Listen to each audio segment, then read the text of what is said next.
Assalamualaikum warahmatullahi wabarakatuh. Perkenalkan, saya Risma Dwi Septiani dengan NIM C1B021186 dari kelas R003 Manajemen. Pada kesempatan kali ini saya akan mempresentasikan materi pengantar akuntansi, yaitu siklus akuntansi perusahaan dagang, analisis transaksi, dan jurnal transaksi perusahaan dagang, dengan dosen pengampu Bapak Wirmi Eka Putra, SEMSI. Materi yang pertama yaitu ada siklus akuntansi perusahaan dagang. Siklus akuntansi perusahaan merupakan proses dalam membuat laporan keuangan perusahaan tersebut dalam kurun waktu tertentu. Perhitungannya akan dimulai dari pengumpulan data transaksi hingga ke pembuatan laporan keuangan perusahaan guna melanjutkan penutupan saldo. Siklus akuntansi perusahaan dagang yang pertama yaitu mengidentifikasi transaksi jurnal umum. Yang kedua, membuat jurnal khusus. Yang ketiga, membuat buku besar pembantu.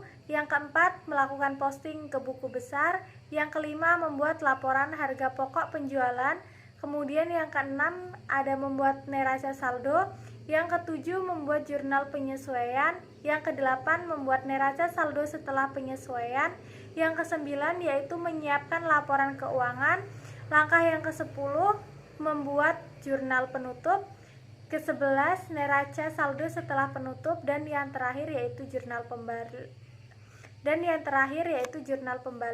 Jurnal pembalik ini sifatnya opsional, bisa dibuat dan juga bisa tidak dibuat. Materi yang kedua yaitu ada analisis transaksi. Analisis transaksi adalah proses menganalisis transaksi keuangan berdasarkan persamaan akuntansi. Manfaat dari adanya analisis transaksi ini dalam akuntansi yaitu yang pertama untuk mengetahui posisi keuangan pada periode tertentu. Kemudian manfaat yang kedua untuk menganalisa kelemahan perusahaan. Manfaat yang ketiga untuk mengetahui kelebihan perusahaan. Manfaat yang keempat yaitu untuk mengetahui langkah-langkah selanjutnya dalam pengambilan keputusan perusahaan. Yang kelima yaitu ada sebagai bahan evaluasi dan penilaian kerja. Cara melakukan analisis transaksi dalam akuntansi sendiri, yang pertama yaitu harus memahami jenis akun dan dokumen yang ada. Yang kedua, mengumpulkan seluruh data yang dibutuhkan selengkap mungkin. Yang ketiga, melakukan pengukuran transaksi. Yang keempat, menetapkan data nyata, pemasukan dan pengeluaran. Dan yang terakhir yaitu membuat laporan. Materi ketiga yaitu jurnal transaksi perusahaan dagang. Jurnal transaksi perusahaan dagang yang pertama itu ada transaksi keuangan pembelian barang dagang. Dibagi menjadi dua, ada transaksi perusahaan untuk pembelian barang secara tunai, di mana pembelian barang dengan cara tunai berarti perusahaan mengeluarkan sejumlah uang tunai untuk membeli barang yang bakal diperdagangkan. Dan yang kedua yaitu ada transaksi perusahaan dagang untuk pembelian secara kredit. Dengan cara kredit ini berarti perusahaan tersebut berhutang untuk membeli barang dengan yang bakal diperdagangkan. Pembelian barang dengan cara kredit di jurnal dengan mendebit pembelian serta mengkredit utang dagang. Kemudian transaksi yang kedua ada transaksi keuangan penjualan barang dagang. Dibagi menjadi dua juga. Yang pertama ada transaksi perusahaan untuk penjualan barang dagang secara tunai. Dalam penjualan barang dagang secara tunai berarti perusahaan menerima sejumlah uang tunai hasil dari penjualan barang dagang tersebut. Kemudian yang kedua ada transaksi perusahaan dagang untuk penjualan barang secara kredit. Penjualan barang dengan cara kredit adalah transaksi penjualan yang memunculkan alias meningkatkan piutang dagang perusahaan sebagai pengganti uang tunai, dampak dari penjualan barang dagang.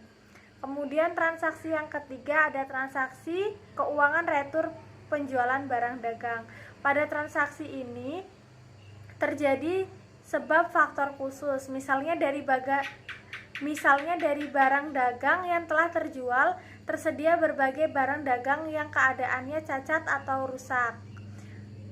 Transaksi keuangan retur penjualan barang dagang ini dibagi menjadi dua, yaitu transaksi perusahaan dagang apabila barang dagangan yang dikembalikan dengan cara tunai, dan transaksi perusahaan dagang apabila barang dagang yang dikembalikan secara kredit. Transaksi keuangan retur pembelian barang dagang. Transaksi ini adalah transaksi yang terjadi sebab sebuah faktor yang bersifat khusus, misalnya dari pembelian barang yang diperbuat perusahaan tersebut, pemasok tersedia barang tersebut rusak atau tidak sesuai dengan pesanan.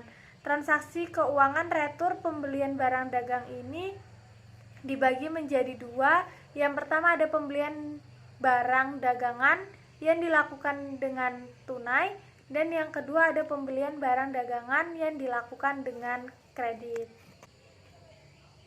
Hanya itu saja yang dapat saya sampaikan pada kesempatan kali ini. Apabila ada kesalahan atau kekurangan dalam penjelasan saya mohon maaf. Saya akhiri. Wassalamualaikum warahmatullahi wabarakatuh.